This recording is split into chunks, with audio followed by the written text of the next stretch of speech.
ঝড় উঠেছে, ঠিক কালবৈশাখীও নয়, কিন্তু ঝড় উঠেছে। মেয়ের লাইফের প্রথম ঝড়। মেয়ে এখন ঝড় দেখতে ব্যস্ত। এই যে কত পিছনে গাছপালা, এসবই দেখছি। তখন থেকে বেরিয়ে যতই চেষ্টা করছি যে বাড়ি যাও, বাড়ি গেলেই উসকুস উসকুস করছে। এই যে আমার পোষ্যটি, ওই যে ও বেরিয়েছে। মেয়ে বেরোলে, আমার দাদার ছেলে যখন আমি এই বাড়িতে থাকি, কোথাও বেরোলে ও মোটামুটি গার্ড দেওয়ার জন্য বেরোয়। ও বেরিয়েছে।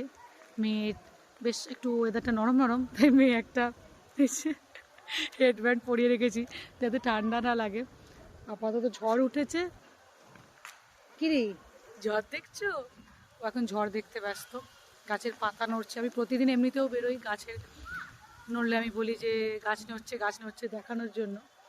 তো আজকে বেশ দেখে খুশি খুশি আর কি। যত নড়ছে তত বেশ ওর পছন্দ হচ্ছে।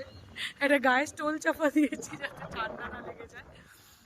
আর কি বলবো, প্রথম ঝড় মেয়ের, সব কিছুটাই মনে হচ্ছে যে মানে কি বলবো, একটা স্মৃতি হিসাবে রয়ে যাবে। সব জিনিসটা তো ভিডিও করে রাখা হয় না, ওই জন্য আর কি। Bye bye.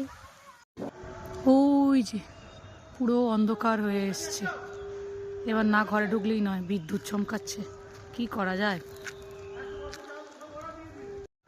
আধ ঘন্টা ধরে মেয়েকে নিয়ে ঘুরছি, স্ট্রলারে ঘোরানোর চেষ্টা করছি।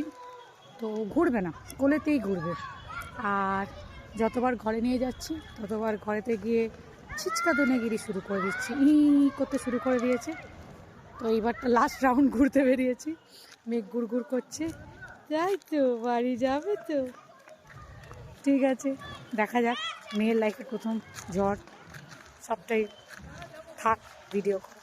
বড় হলে দেখাবো, দেখ কেমন করছিলি তুই।